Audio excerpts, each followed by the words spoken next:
क्या आपको पता है कि मुंबई का सबसे फेमस स्ट्रीट फूड क्या है? वो है ये वड़ा पाव। वड़ा पाव सिर्फ एक स्नैक्स नहीं है, ये मुंबई की जान है। बारिश का मौसम हो और गर्मा गर्म वड़ा पाव मिल जाए तो मज़ा ही आ जाए। आज मैं बना रही हूँ मार्केट से भी ज़्यादा टेस्टी वड़ा पाव घर पर ही, और उसके साथ ही लहसुन फ्लेवर वाली लाल चटनी, जिसके बिना वड़ा पाव अधूरा है। अगर आप भी मेरी तरह वड़ा पाव के दीवाने हैं, मुंबई का वड़ा पाव आपको बहुत पसंद आता है, तो इस वीडियो को आखिरी तक ज़रूर देखिए। चलिए इसको बनाना शुरू करते हैं। वड़ा पाव बनाने के लिए सबसे पहले हम वड़ा बनाएंगे, और जिसके लिए हमें आलू को बॉईल कर लेना है। तो यहाँ पर 1 किलो आलू को अच्छे से वॉश करके हमने कुकर में डाला है, और इसमें हम पानी डाल करके इसे बॉईल कर लेंगे। अब 2-3 सीटी में ये कुक हो जाएगा। ओवर कुक नहीं करना है, ध्यान रखना है, नहीं तो वड़े अच्छे से बनेंगे नहीं, तेल में फैल जाएंगे। आलू को मैंने बॉईल कर लिया है। अब इसको हम निकाल लेंगे प्रेशर निकलने के बाद, और जब ये हल्का गर्म रहे तभी हम इसे छिलका निकाल करके इसको मैश कर लेंगे। तो अभी इसका छिलका निकाल लेते हैं और गर्मा गर्म ही इसे मैश कर लेते हैं।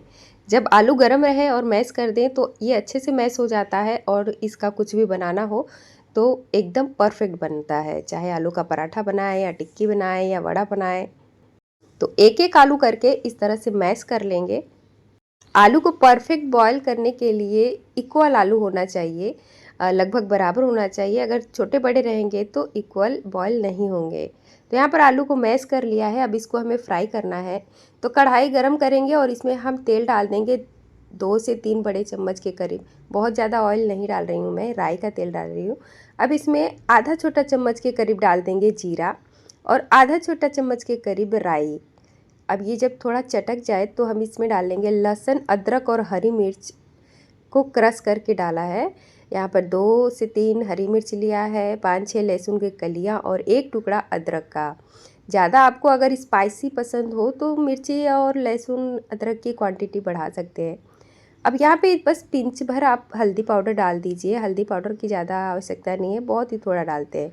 और टेस्ट के अकॉर्डिंग नमक डाला है। नमक यहाँ पर आलू के अकॉर्डिंग डाला है, यानी कि जितना आलू मैंने लिया है इसके अनुसार डाला है। तो लगभग 1 चम्मच के करीब डाल दिया है।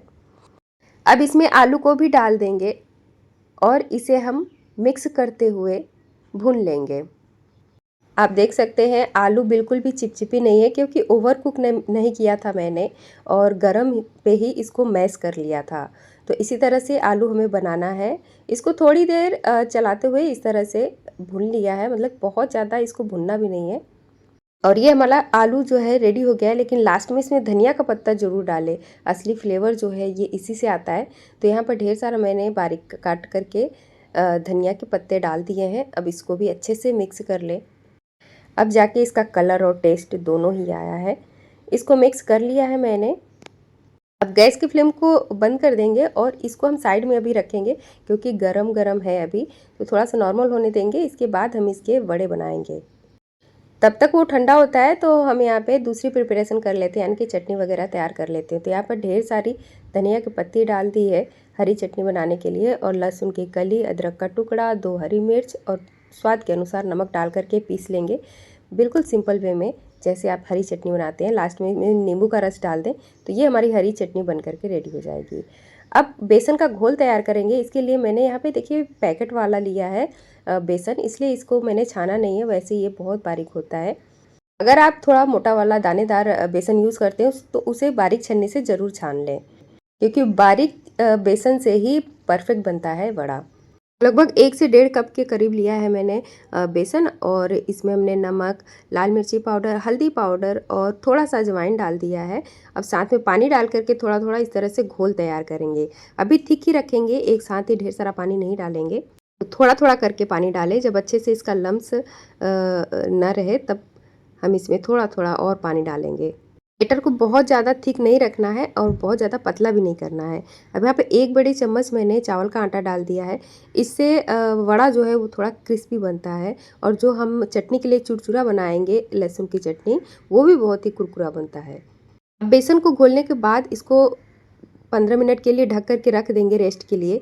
इससे बेसन का घोल जो है वो परफेक्ट हो जाता है, लम्स नहीं रहते हैं। तो अभी रेस्ट के लिए रख दिया है बेसन। तब तक हम यहाँ पे वड़े बना लेते हैं शेप में। जो आलू है ये थोड़ा ठंडा हो चुका है, तो इस तरह से गोल गोल का शेप दे देंगे।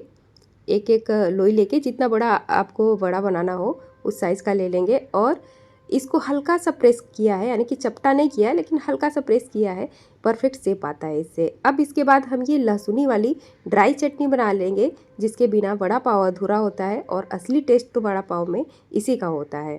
और इसके लिए हमें बनाना है बेसन का चूरा, क्योंकि ये जो लहसुन की चटनी है बेसन का चूरा से बनाते हैं। और इस तरह से हाथ को डिप करेंगे और उंगलियों से जब ऐसा गिरेगा बेसन का घोल तेल में, तो ये हमारा छोटी छोटी बूंदें इस तरह से गिर जाएंगी इसमें, और इसी को हमें फ्राई करके क्रिस्पी करके निकालना है। तो ये देखिए, इस तरह से हम गरम तेल में इसे गिराएंगे और ये हमारा बूंदी के जैसे या फिर थोड़े छोटे बड़े, चाहे जिस भी शेप में, इस तरह से हम बना लेंगे और इसको गोल्डन सा फ्राई कर लेंगे। जब ये अच्छे से फ्राई हो जाए क्रिस्पी, तब इसे हम निकाल लेंगे। और ये बहुत क्रिस्पी बनता है और इसी का हम बनाएंगे लहसुन वाली चटनी, जैसा कि मार्केट में भी वड़ा पाव वाले बनाते हैं। और चटनी में थोड़ी सी मूंगफली के दाने भी डालेंगे, तो मूंगफली के दानों को भी हम यहाँ पे फ्राई कर लेंगे। लगभग 1 बड़े चम्मच लिया है। और छिलके के साथ ही लेना है हमें लहसुन। यहाँ पर ढेर सारी थोड़ी लहसुन की कलियाँ ले लेंगे, जिसको छीला नहीं है, छिलका नहीं निकालेंगे और छिलके के साथ ही इसको बनाएंगे चटनी। तो इसको भी थोड़ी देर इस तरह से फ्राई करके निकाल लेंगे, इन दोनों को भी। और इसको अभी रख देते हैं साइड में। और यहाँ पे मिर्ची भी फ्राई कर लेते हैं। वड़ा पाव के साथ खाने के लिए आपको मिर्ची ज़रूर मिलती होगी, तो इस तरह से मिर्ची को हल्का सा फ्राई करें। और जब मिर्ची गर्म रहे तभी इस पर हल्का सा नमक स्प्रिंकल कर दें, इससे बहुत ही अच्छा टेस्ट आता है। चटनी के लिए जो हमने फ्राई किया उसको हमें ठंडा होने देंगे। ठंडे होने के बाद ही हम उसको पीसेंगे। तब तक हम ये वड़ा भी फ्राई कर लेते हैं। तो वड़ा फ्राई करने के लिए यहाँ पे मैंने वड़ा को डिप किया, इस तरह से अच्छे से कोट करेंगे और गरम तेल में इसे हम डालेंगे। अभी बेसन का घोल भी बिल्कुल परफेक्ट हो गया है, क्योंकि जब हम उसको रेस्ट देते हैं तो जो भी छोटे बड़े लम्स रहते हैं ना, वो क्लियर हो जाते हैं और बेसन एकदम परफेक्ट हो जाता है। अब वड़ा को इस तरह से उलटते पलटते थोड़ा क्रिस्पी होते हुए इसे हम फ्राई कर लेंगे और जब हल्का सुनहरा हो जाए तो इस तरह से निकाल लेंगे। और ये देखिए, हमारा वड़ा जो है ये बन के रेडी हो गया है। अभी वड़ा निकाल लेते हैं और हमारा ये जो चटनी का चूरा फ्राई किया है चटनी के लिए, और मूंगफली वगैरह इसमें डालेंगे मिक्सी के जार में। और नमक डाल देंगे टेस्ट के अकॉर्डिंग। यहाँ पे थोड़ा सा लाल मिर्ची पाउडर और कश्मीरी लाल मिर्ची पाउडर भी थोड़ा सा डालेंगे, इससे कलर आता है। तो इस तरह से हमें दरदरा सा पीस लेना है ये चटनी को, बहुत बारीक नहीं पीसना है, बिना पानी डाले ड्राई चटनी इसका बना लेना है।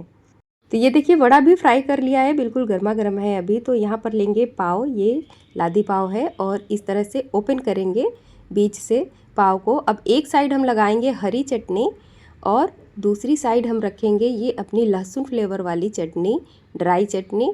और इसके साथ ही हम अपना गर्मा गर्म वड़ा पाव रखेंगे और ये थोड़ा सा चटनी जाएगा और एक हरी मिर्च। और इस तरह से हमारा ये वड़ा पाव देखिए कितना बढ़िया टेम्पटिंग एकदम वड़ा पाव बन करके रेडी हो गया है। और जो साथ में वड़ा पाव के चूरा निकलता है उसके साथ आप इसको सर्व करिए चटनी के साथ, और इतना ज़्यादा टेस्टी कि बाहर का जो मार्केट का वड़ा पाव होता है उससे भी ज़्यादा टेस्टी आपको ये वड़ा पाव लगेगा।